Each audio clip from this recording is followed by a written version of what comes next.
Louise, bonjour à tous et merci de nous avoir rejoints pour ce dernier webinaire dédié au sujet carbone de Trajectoire for Good.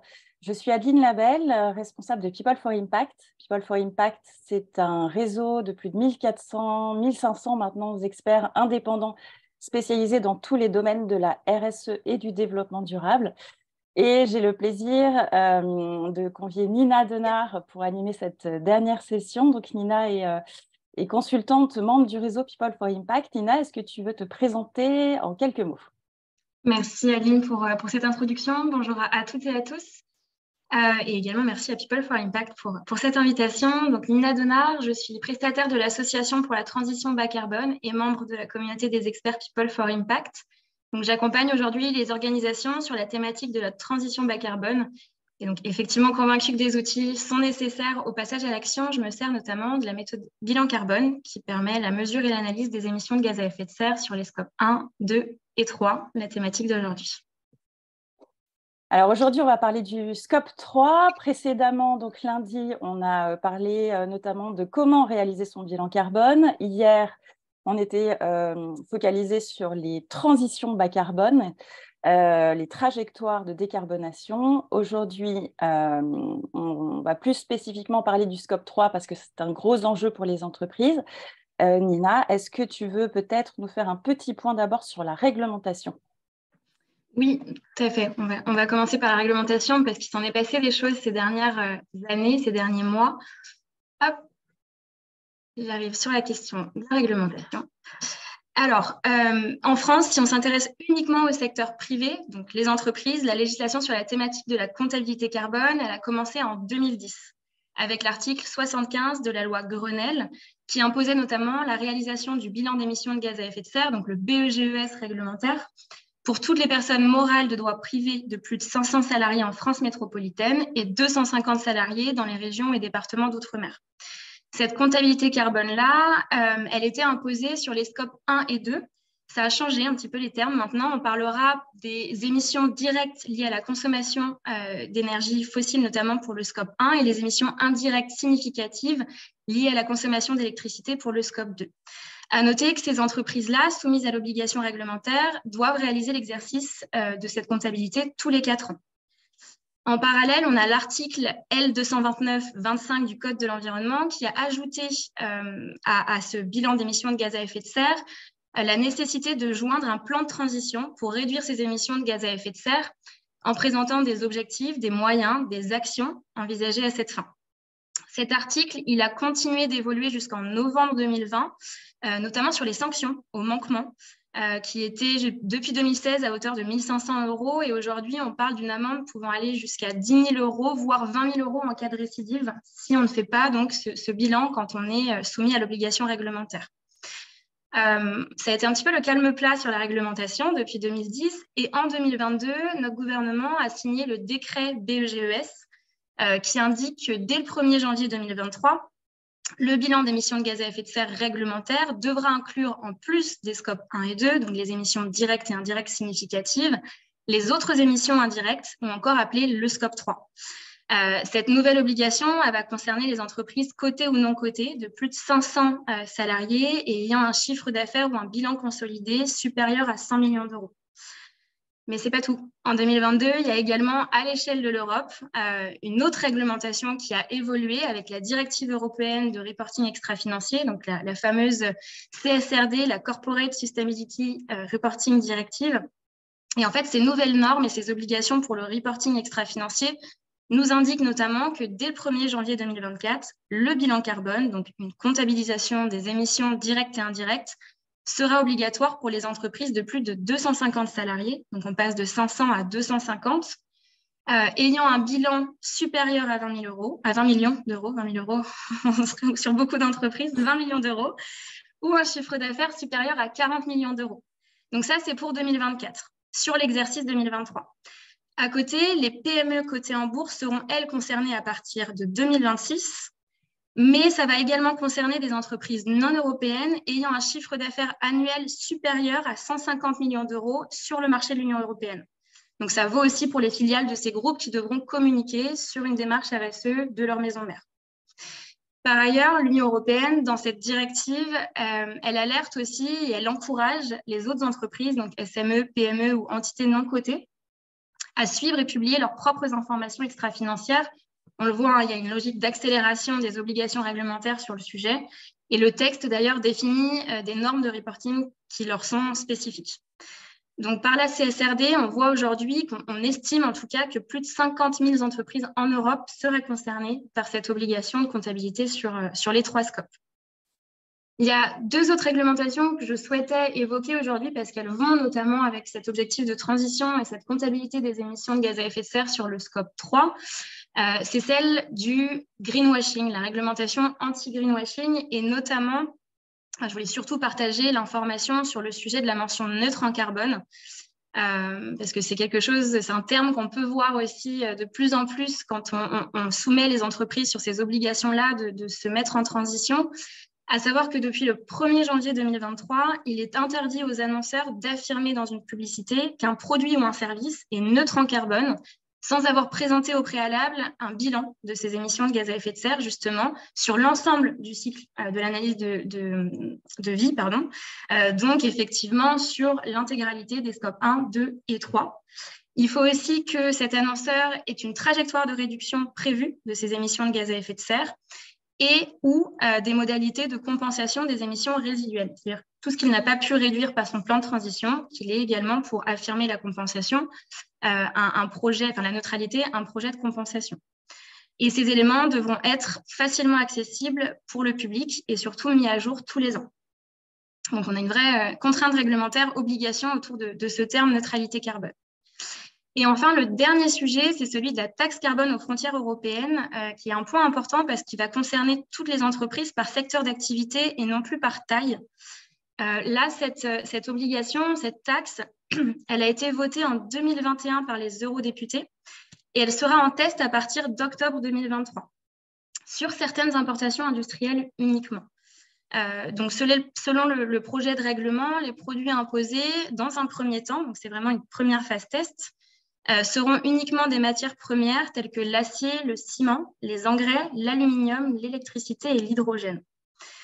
Donc, ces importateurs de ces produits devront s'enregistrer auprès des autorités nationales afin d'acheter des certificats carbone, qu'on appellera aussi les MACF. Et le prix sera calculé en fonction de la moyenne du prix de vente justement des anciens systèmes d'échange de quotas d'émissions, les anciens SEQE. Mais ces règles de calcul, elles sont encore en cours de construction et elles seront donc détaillées dans les règlements à venir. Donc, on voit surtout par la description de ces différentes évolutions, ces différentes réglementations, qu'elles s'accélèrent, qu'elles se durcissent aussi en matière de contrôle et d'obligation. Elles ont également un lien de cause à effet sur les attentes croissantes des entreprises dans le choix de leurs fournisseurs. C'est-à-dire que si on est une petite structure aujourd'hui pas forcément concernée par l'obligation, on peut être rapidement soumis à réaliser aussi ce calcul-là parce que notre client, lui, est plus gros et est soumis à ces obligations. Et donc, il faut savoir qu'il y a des référentiels solides aujourd'hui qui existent pour permettre de répondre à ces obligations avec des prestataires qui sont formés à ces méthodes-là, notamment comme celle du bilan carbone qui est donc portée par l'Association pour la transition bas carbone et que vous avez évoqué lundi. Merci beaucoup, Nina. Alors, le cadre réglementaire étant posé, rentrons dans le vif du sujet, le scope 3. Qu'est-ce que cela englobe ? Vaste sujet, effectivement. Alors, on a ce petit schéma sous les yeux pour illustrer un petit peu les propos. Donc, au centre, autour de l'organisation concernée, on retrouve effectivement notre scope 1 et notre scope 2. Notre scope 1, ou encore les émissions dites directes, sont en effet toutes les émissions directes de gaz à effet de serre qui ont un lien directement au niveau de l'entreprise. C'est-à-dire que c'est l'entreprise qui est aussi en mesure et en maîtrise de contrôler directement ces émissions de gaz à effet de serre. Des exemples, on va notamment parler de tout ce qui va être consommation d'énergie liée au chauffage, au gaz ou au fioul dans un bureau ou dans une usine. On va également parler de tout ce qui est lié à la combustion de carburant des véhicules de service détenus par l'entreprise ou encore des gaz de procédés industriels ou des gaz frigorigènes qui peuvent concerner également le tertiaire, notamment sur les climatiseurs. Autour de ce scope 1, on retrouve le scope 2, qui sont donc les émissions indirectes significatives, qui sont directement liées à l'énergie également. Et ce sont principalement en fait, les émissions liées à la consommation de l'électricité.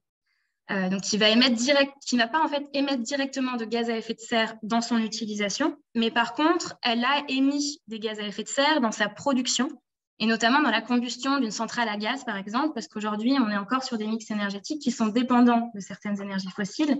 Même si en France, on a du nucléaire et du renouvelable, on n'est pas encore à 100% autonome sur ces énergies. Donc, on va comptabiliser les émissions liées à la production globale de l'électricité qu'on consomme. Ça, c'est notre scope 1 et notre scope 2. Et donc, effectivement, en 2010, les obligations réglementaires et jusqu'à aujourd'hui, presque, on devait prendre en compte que le calcul de ces émissions-là. Et donc, aujourd'hui, on va s'intéresser à ce scope 3 qui est plus large. On va parler aussi d'émissions indirectes. C'est finalement toutes les émissions qui sont indirectement liées, mais qui permettent le fonctionnement de votre chaîne de valeur. Donc, ce périmètre, aujourd'hui, quand on accompagne une structure, c'est globalement plus ou moins 80% de ces émissions de gaz à effet de serre au global. C'est un impact, mais c'est surtout un potentiel important pour identifier des leviers d'action de réduction. C'est-à-dire qu'on va avoir tellement d'informations à collecter, à mesurer, que ce sont aussi des choses sur lesquelles on va vraiment pouvoir avoir un potentiel, un levier d'action en termes de réduction de nos émissions de gaz à effet de serre. Il est très large. Par définition, ne pas prendre en compte le scope 3, c'est aussi avoir une vision très incomplète de l'empreinte carbone de son entreprise. Quelques exemples, on le voit sur ce schéma, on peut le scinder en deux d'ailleurs, il y a une partie amont et une partie aval. Sur la partie amont, on va notamment prendre en compte les déplacements de nos collaborateurs, nos déplacements domicile-travail. Sans nos collaborateurs, on n'a pas de fonctionnement, donc évidemment, on va prendre en compte la manière dont ils se déplacent. Et ça peut aussi être un potentiel levier d'action dans les discussions sur la partie co-construction du plan d'action. On va retrouver les achats de matières premières, de marchandises, de prestations de services, le transport entrant, parce qu'évidemment, il va falloir que ces marchandises arrivent à bon port et dans nos organisations. Et enfin, l'immobilisation, encore en cours d'amortissement, ou qu'on achète l'année T, l'année de l'étude, qui vont nous permettre aussi le fonctionnement de notre organisation. Donc, c'est les bâtiments, les véhicules, le matériel informatique, mais aussi tout le gros équipement industriel. Donc, ça, c'est la partie vraiment amont. Et en aval, on va retrouver d'autres éléments qui permettent toujours le fonctionnement de notre activité, notamment les déplacements professionnels. Alors là, sur les déplacements professionnels, on ne parle pas de la flotte auto de l'entreprise qu'on a retrouvée dans notre scope 1, mais on va bien parler des déplacements qui vont nous permettre de nous rendre sur des salons, sur des événements, visiter nos clients, et donc notamment qui peuvent avoir lieu de prendre l'avion ou le train. On va avoir la production directe des déchets de l'organisation, donc ce qui peut sortir directement d'un site industriel ou d'une entreprise tertiaire, la façon dont ces déchets sont collectés, traités. On a également la distribution des produits lorsque l'entreprise construit ou produit des biens qu'elle remet à ses clients.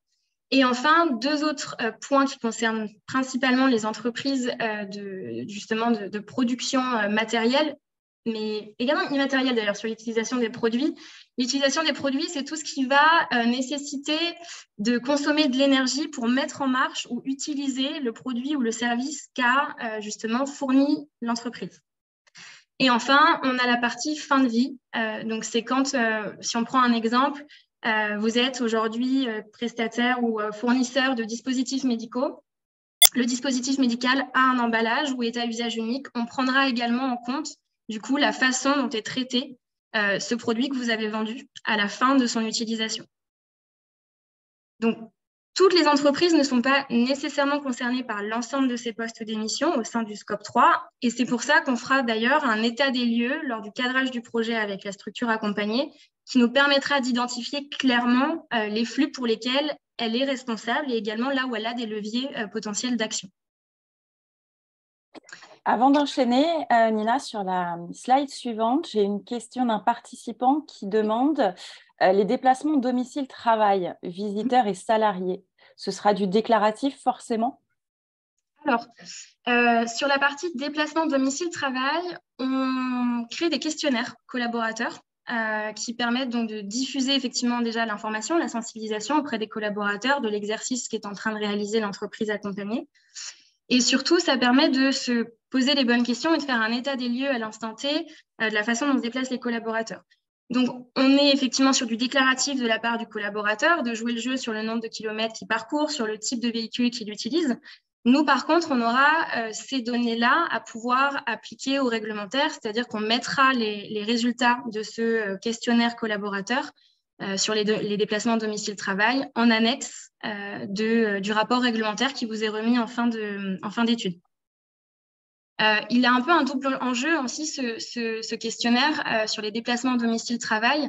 Il permet souvent à la structure accompagnée, si elle ne l'a pas déjà réalisé ou si elle ne le suit pas régulièrement, de pouvoir aussi planter un peu le décor sur un plan de déplacement entreprise et de se rendre compte peut-être des attentes aussi des collaborateurs, justement, sur la facilitation ou la mise en place de certains process pour faciliter le déplacement. Donc des plateformes de covoiturage ou une aide sur l'achat d'un vélo, une aide sur les transports en commun. Donc ça peut aussi lever d'autres sujets qui ne sont pas que en lien avec les émissions de gaz à effet de serre, mais aussi des sujets de ressources humaines ou de bien-être au travail. Et pour les déplacements visiteurs, c'est un petit peu plus complexe. C'est souvent une donnée qui est très difficile à collecter, à moins que la structure ait effectivement un vrai suivi. C'est souvent le cas des sites industriels, hein, avec le journal qu'on remplit quand on arrive sur site. Là également, quand on est avec un journal signé d'un visiteur, on peut pouvoir suivre du coup ces déplacements-là, ces visites, le prendre en compte de manière un petit peu, pas juste du déclaratif, c'est-à-dire qu'on a l'information pour la mesurer. Lorsqu'on n'a pas d'information, on réfléchira ensemble effectivement quelles hypothèses on peut éventuellement construire sur du déclaratif ou sur des prorata, à savoir qu'à chaque fois qu'une hypothèse est soulevée lorsqu'on n'a pas de données accessibles, tout sera expliqué dans le rapport réglementaire de façon à ce que vous soyez toujours justement aligné avec les obligations. Merci Nina. Alors justement, pour vous indiquer comment on calcule tout ça, hop, je vais passer l'intégralité parce qu'il y avait un petit bug sur une animation. Donc pour réaliser la mesure de ces émissions de gaz à effet de serre, on va donc collecter un certain nombre d'informations, de données par rapport au schéma qu'on a présenté à l'instant. L'objectif étant de déterminer la donnée de l'entreprise, la source de l'émission de gaz à effet de serre, qui, multiplié par un facteur d'émission correspondant, nous donnera un résultat en kilogrammes ou en tonnes de CO2 équivalent. Donc là, c'est l'exemple. La donnée d'activité en question, c'est des litres de carburant consommés par la flotte auto. On nous dit qu'il y a 500 litres de carburant gazole. On a les factures ou le suivi qui nous est communiqué par l'organisation accompagnée. On va venir multiplier donc ces 500 litres de carburant gazole par le facteur d'émission correspondant et on obtient un résultat.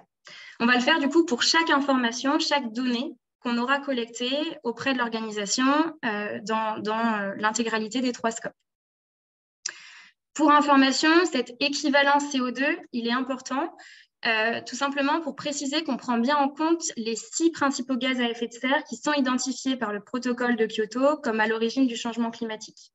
On parlera de CO2 équivalent parce que le CO2, c'est l'unité de mesure commune sur laquelle on a décidé de manière internationale de communiquer. Mais le équivalent, c'est pour dire qu'on prend bien en compte les autres gaz à effet de serre tels que le méthane, les gaz frigos, l'H2O, l'N2O, etc. Il y en a 6 au total. Ces facteurs d'émission, pour pouvoir réaliser la multiplication, ils nous sont donnés, communiqués dans une base de données qui est appelée d'ailleurs aujourd'hui base empreinte. Ce n'est plus base carbone, mais c'est très récent. Et donc, qui est alimentée et mise à jour par l'ADEME, aussi bien sur la qualité du facteur d'émission que sur des nouveaux facteurs d'émission que la science arrive maintenant à couvrir. On utilisera systématiquement des données de flux physiques et non monétaires pour nous permettre de limiter les incertitudes et surtout d'orienter correctement l'action. Les résultats imprécis ne nous permettant pas la co-construction d'un plan d'action sur la mesure. Et l'objectif, pour rappel, il est vraiment pas uniquement de compter, même si c'est important de compter pour se rendre compte effectivement de là où on en est, mais surtout de réduire nos émissions de gaz à effet de serre. Donc, on ira travailler de manière itérative ce bilan d'émissions de gaz à effet de serre pour avoir le maximum d'informations possibles en flux physique d'activité. Très clair. J'ai une question concernant le transport prestataire, mais je ne sais pas si tu en parleras tout à l'heure. Si je suis fabricante de jouets et que mon produit est vendu par des sites type Amazon, la distribution depuis la plateforme Amazon jusqu'au domicile du consommateur rentre en compte chez moi? Alors, ce qui va surtout rentrer en compte dans le transport de la marchandise, c'est le lieu que vous prenez en charge. Il y a deux façons dont les émissions de gaz à effet de serre vont être calculées sur le scope 3. Il y a des choses que vous opérez et des choses que vous n'opérez pas. Sur la partie que vous opérez, elle est forcément directement incluse. C'est-à-dire que si vous, par contre, vous êtes fabricant de jouets, de votre site de fabrication jusqu'aux plateformes Amazon, si vous opérez le transport, bien évidemment, il sera à prendre en compte. La partie ensuite du transport d'Amazon directement chez vos clients, si on peut la comptabiliser, si on a l'information, ce sera toujours intéressant de le faire, même si ce n'est pas directement opéré par vous, parce que ça nous permettra peut-être aussi d'identifier des leviers d'action et de se dire, OK, comment est-ce qu'Amazon fonctionne? Est-ce que tous les transports que moi, je n'opère pas, ils sont vraiment optimisés? Est-ce qu'on est sûr de la traçabilité de nos produits? Est-ce qu'on ne peut pas peut-être travailler avec Amazon, du coup, une façon de réduire nos émissions de gaz à effet de serre communes, parce qu'elles seront aussi celles d'Amazon sur ce point-là. L'objectif étant toujours de se dire que ce bilan d'émissions de gaz à effet de serre, c'est pour réduire nos émissions de façon à lutter contre le changement climatique. On n'est pas là pour déterminer un responsable, et ça, c'est très important aussi de le savoir. C'est tout l'enjeu du réglementaire autour de ça. Et donc, dans votre bilan, si on peut arriver à cette partie aussi non opérée, on le fera tout simplement pour nous permettre de déterminer de nouveaux leviers d'action. Très bien. Je termine juste sur la partie transport. Un participant qui nous demande comment faites-vous pour mesurer les émissions des transporteurs et des fournisseurs s'ils n'ont pas fait leur propre bilan carbone? C'est une très bonne question. Alors, pour la partie transporteur, parce que c'est la plus facile aujourd'hui en France, quand on a une activité de transport en France, les transporteurs sont dans l'obligation réglementaire de calculer et de communiquer lorsqu'on leur pose la question sur leur bilan. Donc ça, c'est un point qui est de plus en plus facile dans la collecte des données à obtenir. Par contre, les fournisseurs, eux, n'ont pas cette obligation-là et les transporteurs à l'étranger non plus. Donc, c'est la partie peut-être la plus chronophage de la collecte des données. C'est pour ça que c'est une très bonne question. L'objectif, quand vous êtes justement accompagné sur le sujet, ce sera d'identifier, de faire une cartographie en fait, de vos fournisseurs et de vos transporteurs, le parcours qu'ils vont effectivement réaliser pour pouvoir fournir vos matières premières ou les biens finis ou les services. Il faudra effectivement qu'on identifie donc le pays d'origine du produit ou de la matière première que vous achetez. Et surtout, ce sera de communiquer. Alors, ça peut se faire de deux façons. Ça dépend de la personne qui vous accompagne ou de la façon dont vous réalisez les choses. Mais l'objectif, du coup, sera de contacter vos fournisseurs et vos transporteurs. Ils font partie des parties prenantes externes en lien avec le sujet et la démarche bilan carbone. Et donc, du coup, il faudra effectivement qu'on contacte ces personnes-là de façon à leur demander différents éléments. Les éléments qui vont nous intéresser pour pouvoir permettre le calcul, c'est du tonne par kilomètre par type de transport utilisé. Donc, il faudra que pour chaque transporteur ou chaque fournisseur pour qui on n'a pas l'information, on leur demande sur la période d'étude réalisée quels ont été le poids de la matière première ou du produit livré, par quel moyen de transport et sur combien de kilomètres. Et ça, c'est la partie la plus chronophage et fastidieuse parce que justement, on leur demande des informations qu'ils ne collectent peut-être pas aujourd'hui, mais ça fait aussi partie de ce travail-là. Et c'est pour ça que c'est poussé à l'échelle de l'Europe aujourd'hui en termes de réglementation. C'est qu'il faut qu'on arrive à intégrer ces process automatiquement aussi auprès de nos parties prenantes externes pour faciliter cette collecte des données dans le temps. Merci Nina. Je te propose qu'on passe à la slide suivante. Pour bien prendre en compte les émissions de gaz à effet de serre de son scope 3, quels sont les facteurs clés et les points de vigilance? Alors, les facteurs clés sont multiples et il y a une liste qui vous est effectivement synthétiquement proposée. Ils ont tous leur part à jouer déjà, c'est important de le savoir. Il n'y a pas un facteur clé qui est plus que l'autre. L'objectif étant de pouvoir tous les réunir pour que le projet se passe au mieux. Le premier point vraiment de clé, enfin de la réussite même du projet, c'est l'accompagnement et le fait que le sujet soit porté, le sujet soit porté au plus haut niveau de l'entreprise. Pour ça, ça va nécessiter effectivement d'impliquer, de sensibiliser, de former et de susciter l'adhésion de la direction, très important, mais également des collaborateurs, pas forcément mis dans le projet, mais qui en tout cas, ils doivent être sensibilisés à la démarche, ils doivent être au courant que l'entreprise est en train de réaliser son bilan d'émissions de gaz à effet de serre parce que c'est eux qui vont ensuite porter le projet sur le terrain. Et enfin, les personnes ressources, donc c'est-à-dire les personnes auprès de qui on ira collecter l'information. Donc ça, c'est vraiment le premier point, et c'est d'ailleurs ce que nous dit la méthode bilan carbone. Il n'y a pas de bilan carbone si on ne sensibilise pas les parties prenantes qui sont impliquées dans le projet. C'est comme tout projet, finalement. Le deuxième point, ça va être de correctement analyser et choisir son périmètre en amont de l'exercice. Donc, cette fameuse cartographie des flux, les 3 scopes qu'on a présentés tout à l'heure. L'objectif sera de remettre au centre l'entreprise accompagnée, l'entreprise qui réalise son bilan d'émissions de gaz à effet de serre, de façon à vraiment comprendre quels sont les flux qui la concernent et quelles sont les données qu'on devra aller collecter. On l'a mentionné rapidement tout à l'heure, mais je le répète parce que c'est très important de réaliser le calcul sur des émissions, le calcul des émissions, par l'utilisation systématique des données de flux physiques d'activité, donc dans des unités de consommation en kilos, en tonnes, en kilomètres, et d'éviter au maximum le ratio monétaire pour limiter les incertitudes et surtout orienter correctement l'action. Comparer 2 ratios monétaires d'une organisation à l'autre, si les 2 organisations ont dépensé 1 000 € sur un projet, mais que d'un côté, c'est un projet qui se veut responsable, vertueux, il y a eu des engagements de la part de l'entreprise, et de l'autre côté, à l'inverse, pas forcément d'efforts fournis, on ne sera pas en capacité de mesurer cet effort-là, ou les efforts à fournir. Donc ça, c'est vraiment important. Ensuite, c'est de se rappeler vraiment, et c'est en lien avec ça justement, que d'étudier son bilan d'émissions de gaz à effet de serre, on le fait dans l'objectif de définir et de mettre en œuvre un plan d'action. Donc, le rôle de la personne qui accompagne, c'est justement de s'engager aussi à fournir des éléments utiles, accessibles et concrets à l'entreprise qui vont lui permettre de pouvoir établir une feuille de route pour réduire ses émissions de gaz à effet de serre.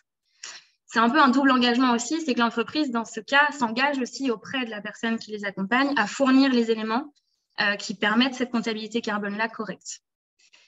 C'est un travail d'équipe, il faut vraiment le voir de cette façon-là. Donc, il y a aussi toute cette volonté de se dire que la réussite, c'est de co-construire la démarche ensemble, de co-construire aussi la suite, donc le plan d'action, pour un passage à l'acte opérationnel et pérenne. Donc, de développer des solutions collaboratives, concrètes, en fonction de chaque structure. Ce n'est pas forcément les mêmes demandes et les mêmes enjeux en fonction des organisations, dans une démarche toujours d'amélioration continue qui va intégrer l'intégralité aussi des parties prenantes, internes et externes.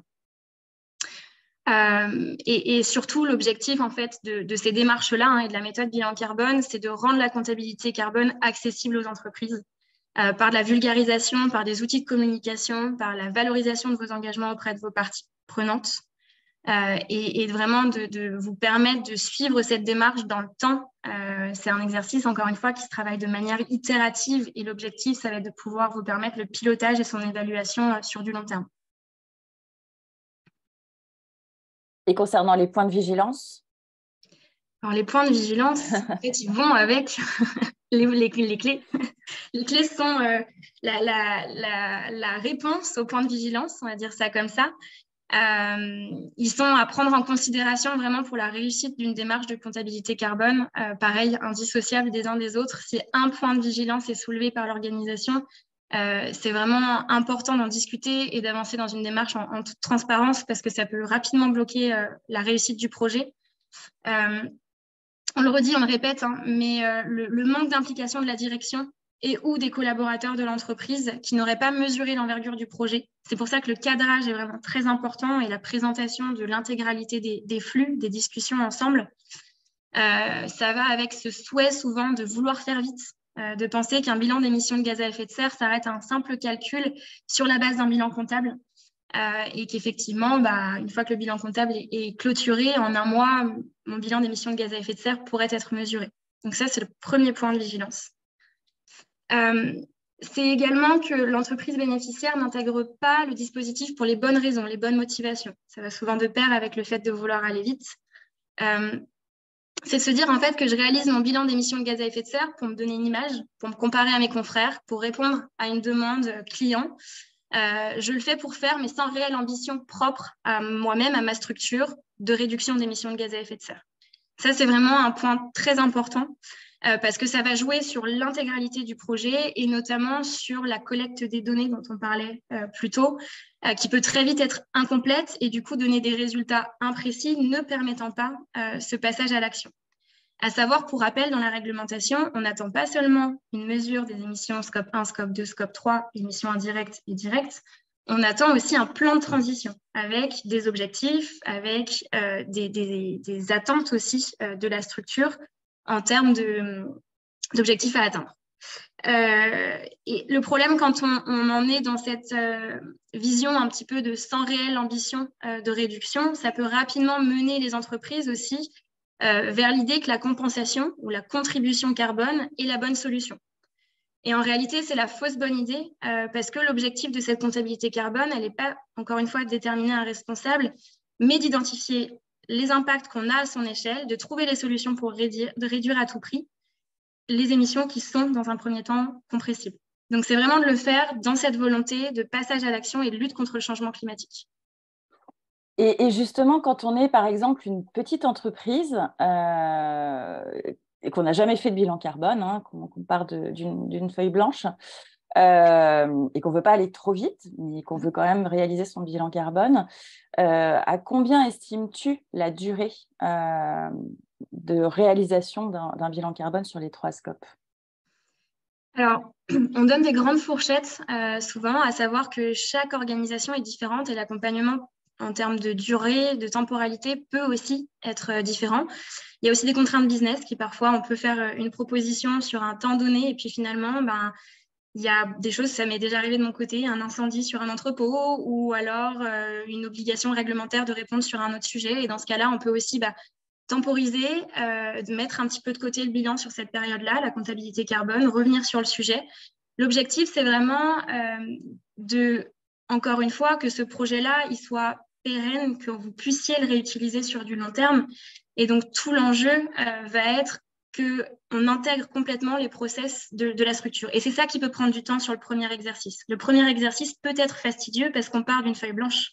Donc, il va falloir trouver les données, créer des indicateurs de collecte, savoir comment on peut faciliter cette collecte dans le temps, déterminer les bonnes unités vous correspondant, les bons flux.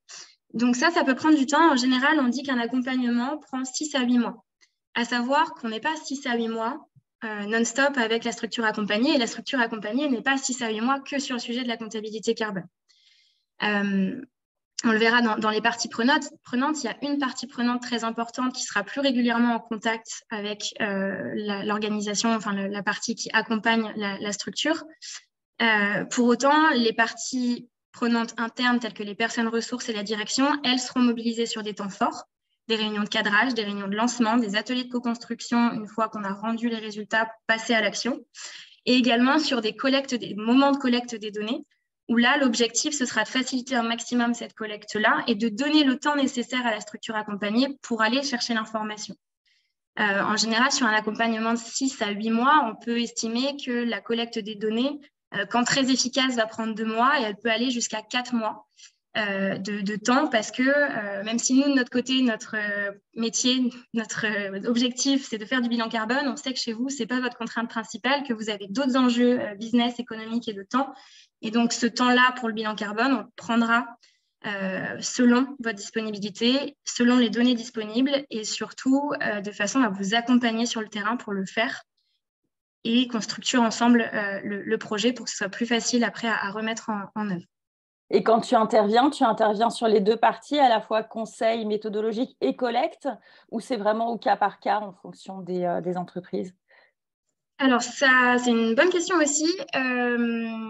Je pars du principe, mais ça, c'est pas que au cas par cas de l'entreprise, c'est aussi au cas par cas de la personne qui vous accompagne. Donc, c'est aussi des choses à vérifier dans le choix de la personne qui accompagne et dans la volonté de l'entreprise, justement, d'être vraiment en équipe sur la collecte des données également. De mon côté, je pars du principe toujours que je vais travailler en équipe avec les personnes, avec l'organisation que j'accompagne. Et donc, cette collecte des données, on la fait ensemble. Justement pour permettre de structurer vraiment la démarche quand c'est la première fois que l'organisation se fait accompagner ou pour mettre en place donc, des indicateurs et des process. Mais c'est une question de parti pris. Si la structure a déjà une personne identifiée sur la thématique du carbone, justement, il faut que cette personne-là veut monter en compétence et sera elle-même ensuite responsable du sujet. on peut aussi très bien décider que cette collecte des données soit internalisée par la structure, si elle s'en sent capable, si elle en a envie et si elle a le temps disponible. À l'inverse, si ces critères-là ne sont pas réunis, nous, on se rend disponible justement pour la structure afin de l'accompagner sur cette collecte. Merci beaucoup, Nina. On va parler des parties prenantes, qui sont un maillon essentiel à mobiliser pour le scope 3. Justement, comment on fait pour les embarquer?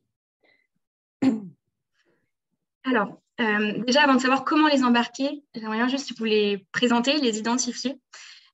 Ces différentes parties prenantes internes et externes qui seront mobilisées au cours du projet.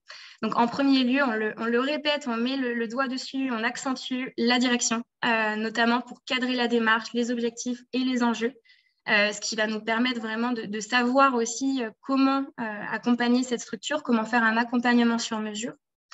Ensuite, on parlait tout à l'heure d'une partie prenante très importante qui sera celle qui sera le plus en lien avec un consultant notamment, c'est le pilote de projet. Alors, on part du principe que c'est un pilote, une pilote de projet. Ça dépendra aussi de la taille de l'organisation accompagnée, si on a besoin de plusieurs référents, de plusieurs pilotes. Mais en tout cas, il faut qu'on identifie ces personnes. Le pilote, il va justement former une vraie équipe avec la personne accompagnante. Il sera l'interlocuteur principal et il va permettre le suivi interne lors de points hebdomadaires, notamment. Donc, c'est cette personne-là qui sera le plus sollicitée au cours de la collecte des données. Et sera également le relais de l'information entre les parties accompagnantes et l'entreprise. Et justement, c'est lui qui va faire le lien avec le deuxième bloc de parties prenantes internes, qui est celui des personnes ressources, qui seront également à identifier au moment de la réunion de cadrage.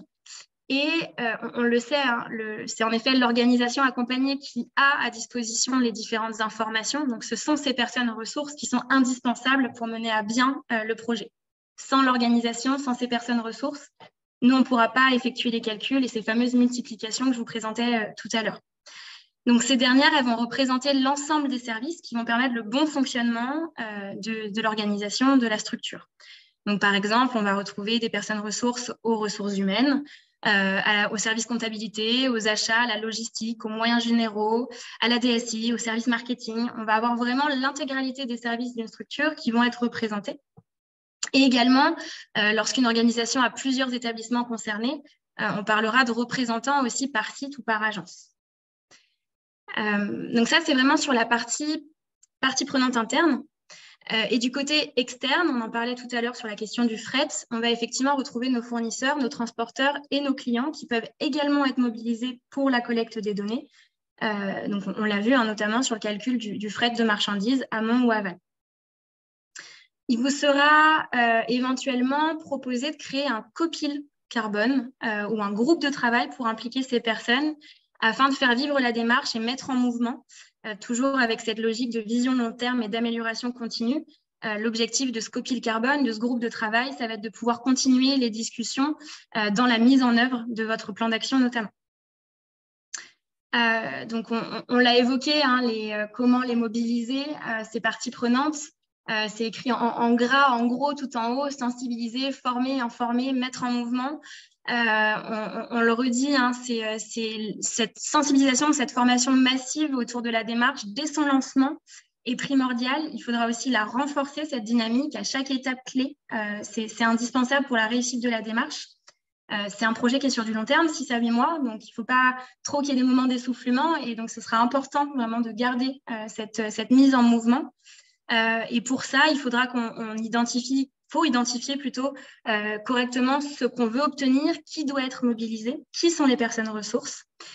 Chaque action doit être aussi associée à un ensemble d'informations permettant le suivi de la démarche entre le pilote projet et la partie accompagnante, tels que des systèmes de management, des fiches actions, des indicateurs de suivi. Et les maîtres mots, on les voit en 3 parties ici. Ce sera effectivement de faciliter la facilitation par l'accompagnant et par le pilote de projet. La collaboration, c'est un véritable travail d'équipe au cours de ces 6 mois. Et la co-construction pour le passage à l'action et la mise en œuvre donc, de son plan de transition au sein de l'entreprise. Et par exemple, si on a un très gros volume de fournisseurs, plus de 1000 fournisseurs, Oui. comment on fait? Et est-ce que pour la collecte des données, c'est de l'itératif? Quelle est la méthode en fait? Alors, on partira, quand on fait vraiment son bilan selon la méthode bilan carbone, on partira toujours du principe qu'on arrivera, on est ultra optimiste, on arrivera toujours à avoir un maximum d'informations. Donc, on tentera d'avoir ces informations d'abord dans des échanges. Même si vous avez 1000 fournisseurs, effectivement, ces fournisseurs-là, on tente de les contacter. Ça peut être la première option. Et c'est là où, du coup, le rôle de la structure qui vous accompagne, du consultant, est important parce que c'est effectivement lui qui va faire ce suivi, ces relances, tenter d'avoir de l'information auprès de vos transporteurs, de vos fournisseurs. C'est la première option. Deuxième option, il y a déjà un suivi mis en place au sein de la structure, au sein de votre entreprise. Vous avez déjà une idée plus ou moins par type de matière première. Vous avez via des outils de CRM le lien avec le fournisseur, vous avez son contact et vous avez au minimum son pays d'origine. Parfois, dans vos commandes, vous avez aussi la possibilité de tracer effectivement son moyen de transport. Est-ce que vous avez payé un fret en avion, du maritime, du ferroviaire ou du terrestre? Donc, vous avez déjà très souvent, alors que ce n'est pas encore mesuré avant qu'on cadre, vous avez déjà énormément d'éléments à votre disposition. Et donc, effectivement, si on n'a pas un retour de l'intégralité des fournisseurs, des transporteurs, on viendra travailler avec vous des hypothèses selon vos outils à disposition, selon les informations que vous avez déjà en interne. Et pour pouvoir, dans cette logique d'amélioration continue et de travail itératif, pour pouvoir affiner le niveau de granularité de la donnée dans le temps, on mettra en place des process. C'est-à-dire que si dans votre outil CRM, vous n'avez pas encore indiqué l'origine par fournisseur ou le type de transport, mais que vous avez maintenant des données à disposition par le biais de la collecte, peut-être qu'il faudra l'intégrer dans le CRM pour les prochaines commandes à venir, c'est-à-dire qu'il faudra ajouter son mode de transport, c'est-à-dire poser plus de questions peut-être aux fournisseurs ou au service des achats, de façon à ce qu'on, dans le temps, on uniformise cette collecte des données et que vous ayez accès à l'intégralité des éléments attendus pour la mesure. Merci Nina. Mais juste pour un point, il ne faut pas prendre peur. C'est-à-dire que vraiment, ça se travaille de manière itérative. Si on n'a pas toute l'information, le premier bilan, c'est OK. On va travailler ensemble sur des process pour savoir comment est-ce qu'on peut s'améliorer, justement. Ça nous permet de mettre le doigt sur la donnée, justement, parce qu'on peut parfois avoir peur de ne pas avoir les données suffisamment viables ou précises ou pertinentes. Comment on peut s'assurer de la pertinence de ces données? Alors, je vais revenir à quelque chose que j'ai déjà dit, mais qui, encore une fois, a soulevé dans cette pertinence de la donnée, c'est le flux physique. C'est de s'assurer effectivement, dans notre collecte des données d'activité, qu'on puisse la faire en flux physique, qu'elle soit possible et surtout qu'elle soit comprise par l'organisation accompagnée. Qu'effectivement, ce n'est pas juste des lignes sur un bilan comptable, mais on va travailler ensemble pour avoir ces informations. Donc, pour cela, il va être nécessaire d'interroger les modes de l'organisation, les modes d'organisation plutôt de l'entreprise, la structure de l'entreprise afin de cartographier les flux en amont et en aval de sa chaîne de valeur. C'est ce travail-là qui va nous permettre d'identifier donc les postes d'émission pour lesquels elle est responsable et sur lesquels elle peut agir. Donc, il va falloir qu'on identifie correctement la donnée déjà qui est à collecter, l'unité de la donnée dans laquelle on souhaite obtenir cette information, de vérifier sa disponibilité et de créer les outils nécessaires à sa collecte. Ça, c'est vraiment le travail de l'accompagnement, justement, du consultant, c'est de faire ça avec vous. Ensuite, pour s'assurer donc que cette collecte, que les données collectées sont viables, ça va être de suivre le projet comme tout autre projet stratégique. On aura un tableau de bord, on aura des points d'avancée hebdomadaires, des indicateurs de performance qui vont nous donner une idée de l'implication des parties prenantes, qui vont nous donner aussi une idée du taux d'incertitude de la donnée collectée quand c'est le premier exercice, de savoir si c'est une donnée qui est vraiment telle quelle, c'est-à-dire que dans votre collecte des données, vous êtes en capacité, via le tableau des exemples qui est affiché sur la slide, sur la partie émissions directes des sources fixes de combustion, on vous demande la consommation d'énergie directe pour le gaz naturel, par exemple, vous êtes un site qui a du gaz, vous allez nous donner une unité de consommation, enfin une donnée de consommation en kilowattheure, en litres ou en kilowattheure PCI. Cette information-là, on sait qu'elle est réelle et que le taux d'incertitude est à zéro parce que vous l'avez sur vos factures, notamment. Par contre, si on parle d'un autre exemple, émission directe fugitive, vous avez un site avec des chambres froides ou avec des climatiseurs, vous savez qu'il y a un service de maintenance, on n'a pas réussi à obtenir l'information de savoir s'il y a eu des recharges ou non sur ce site-là.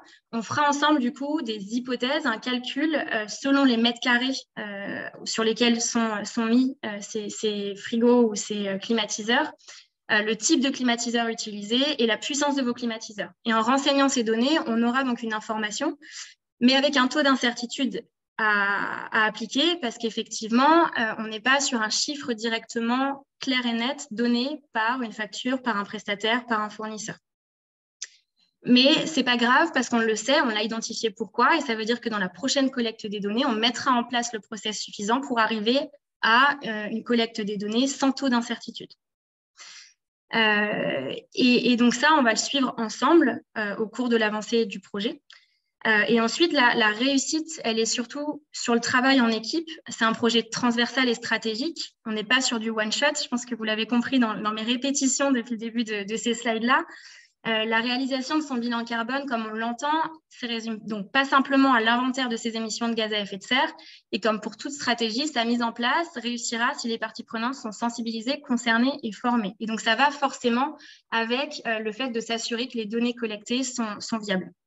Parce que justement, les enjeux sont compris et maîtrisés. Pour autant, et vraiment attention, parce que il ne faut pas se faire peur non plus sur ça. C'est un exercice qui, encore une fois, s'inscrit dans une démarche d'amélioration continue et c'est OK de ne pas avoir toutes les informations ou la bonne unité de mesure du premier coup. La granularité de la donnée, elle sera travaillée dans le temps. Les process seront mis en place pour faciliter cette collecte. Et d'ailleurs, dans certaines organisations accompagnées, on le voit, certaines développent des outils entre services.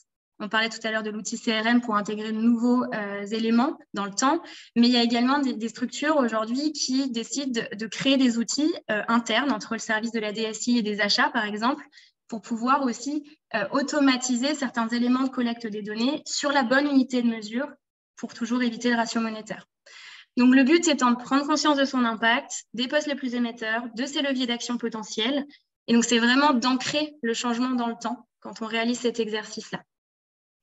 Et je dirais, parce que ça arrive malgré tout de faire des erreurs, d'avoir des erreurs dans des bilans, il va falloir qu'on travaille vraiment, et ça c'est important aussi que les entreprises le comprennent, c'est de travailler en regard croisé entre les parties, donc entreprises, consultants. C'est très important pour limiter ou identifier des erreurs, notamment sur la donnée collectée ou l'unité de conversion. C'est l'entreprise qui connaît son métier. Donc, s'il y a des choses qui lui sautent aux yeux au moment des résultats, c'est aussi de comprendre quel a été justement peut-être le manque d'informations sur la donnée ou sur l'unité de conversion. Et de l'autre côté, c'est le consultant, lui, qui maîtrise le sujet des enjeux associés au changement climatique et qui va pouvoir structurer donc, cet exercice-là pour éviter les erreurs dans le temps. Et donc, il faut vraiment le voir comme un travail d'équipe. Merci Nina. Concernant la donnée, on a une question, par exemple, dans le cadre de la construction d'une usine.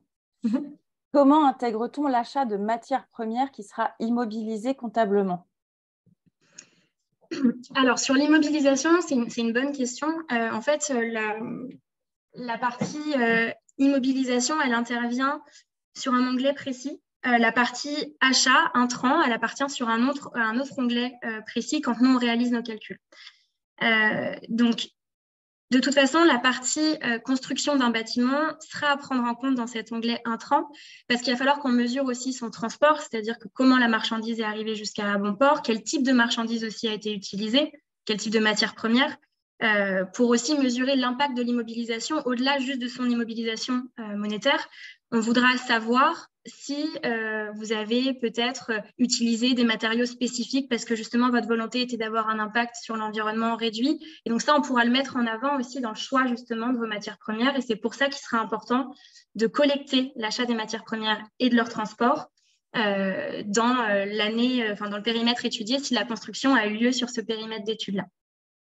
L'immobilisation, en fait, elle intervient plus pour ce qu'on n'achète pas sur l'année d'études pour continuer de mesurer leur impact dans le temps. C'est-à-dire qu'on a un impact année N, l'année où on achète le bien, par son transport, par l'extraction des matières premières, par la production du bien fini ou du produit qui va vous permettre la construction. Et ensuite, on a l'impact que ce produit-là peut avoir dans le temps quand on ne l'a pas mesuré en année N et que, par exemple, votre construction, elle a eu lieu en N-1. N-1, N1, ouais, c'est ça, N-1, N et N plus 1, si je ne me trompe C'est pas. ça. Votre construction a eu lieu en N-1 et on réalise l'étude sur N. Là, on le passera effectivement en immobilisation parce que le temps est passé, mais on veut quand même avoir la mesure de l'impact de cette construction dans le temps. Et donc, on le mettra en immobilisation. Si votre construction, par contre, a lieu sur l'année N, on le prendra en compte parce que ça nous permettra vraiment de mesurer et d'évaluer, encore une fois, l'impact que cette construction a eu, les leviers d'action potentiels, et donc de peut-être mettre en place des mesures pour la prochaine construction.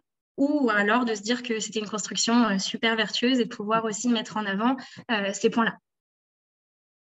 Merci Nina. Alors, on a essayé de répondre aux questions au fil de l'eau. Il nous reste très peu de temps pour répondre aux dernières questions. Je te propose de conclure, Nina, avec tes dernières recommandations. Ok. Je crois qu'on avait une dernière slide aussi sur ça. Ah non, on n'a plus de slides sur ça. Les dernières recommandations, écoutez, ce serait, on l'a dit, on le répète, hein, ce serait effectivement pour le premier exercice, en tout cas, d'être accompagné par une personne qui est formée à ces méthodes-là. C'est une première étape qui va vous permettre de cadrer, structurer la démarche selon votre organisation.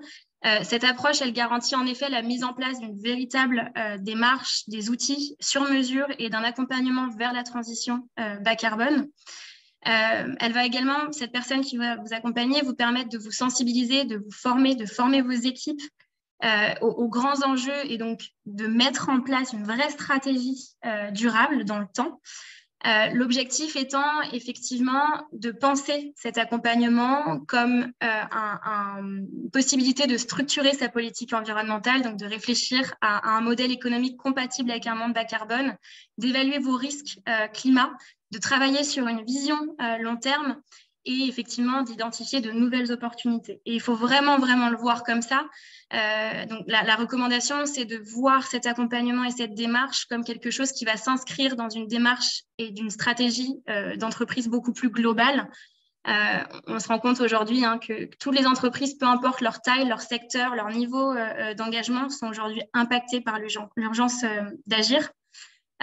Non seulement concernées pour y faire face et anticiper les crises sociales et environnementales, mais elles devront également toutes faire partie de la solution en s'engageant pour un modèle plus responsable. Et donc, ce bilan carbone en 3 scopes représente un bon outil pour évaluer votre empreinte, élaborer un plan d'action de réduction et garantir effectivement la pérennité aussi de votre entreprise dans ce monde contraint à 2 degrés. Et justement, tu parlais tout à l'heure d'une période d'accompagnement entre 6 et 8 mois pour notamment les PME ETI. En équivalent temps plein, est-ce que tu aurais Pour la structure ? Ouais. Non, pour l'accompagnement, pour le consultant qui accompagne l'entreprise. Oui, alors du côté consultant, on compte entre 12 et 20 jours pleins pour accompagner la structure du cadrage à la restitution, plan d'action. D'accord. C'est à peu près les calculs qui sont aujourd'hui effectivement mesurés. Mais encore une fois, c'est une fourchette. Parfois, on a besoin de beaucoup plus. Et c'est des choses qu'on ajuste et qu'on voit en toute transparence avec l'entreprise accompagnée. Très clair. Et on a un participant qui nous demande où trouver de l'information sur la méthode ACT et notamment la formation. C'est effectivement la continuité du bilan d'émissions de gaz à effet de serre, du bilan carbone. Acte pas à pas, les informations, vous les trouverez directement sur le site de l'ADEME. Alors, je sais qu'il y a un lien précis. Peut-être que je pourrais vous t'envoyer, Adeline, à communiquer aux participants. Effectivement, il y a une plateforme dédiée à Acte pas à pas pour pouvoir voir déjà les organisations qui aujourd'hui se sont engagées et également les prestataires qui peuvent vous accompagner. Et pour vous former, si vous souhaitez vous former directement, il me semble que c'est l'Association pour la transition bas carbone et l'ADEME aujourd'hui qui dispensent les formations. Pour ACT ? Pour ACT, tout à fait. En sachant que ACT pas à pas, quand vous vous faites accompagner en tant qu'entreprise, Donc, il y a le consultant qui vient travailler avec vous sur une période de 1 à 2 ans. Et il y a l'obligation que le pilote de projet acte interne soit formé. Donc, il est automatiquement dans cet accompagnement-là, formé par l'ADEME sur le sujet de la transition acte pas à pas. Très bien. Merci beaucoup, Nina, pour toutes ces informations et ces précisions. Merci pour ton intervention. Ravie de t'avoir accueilli pour ce dernier webinaire des Trajectoires for Good dédié aux enjeux carbone. Vous retrouverez l'enregistrement de ce webinaire dans un email que va vous envoyer Héloïse, qui sera envoyé à tous les participants. Et nous, on vous retrouve prochainement pour une nouvelle session de webinaire Trajectoire for Good sur une autre thématique qu'on vous dévoilera très bientôt. Et voilà, je vous souhaite une très bonne journée à tous et merci beaucoup. Merci beaucoup, Adeline. Merci. Merci, Louise. Au revoir. Au revoir. Au revoir, bonne journée à toutes et tous.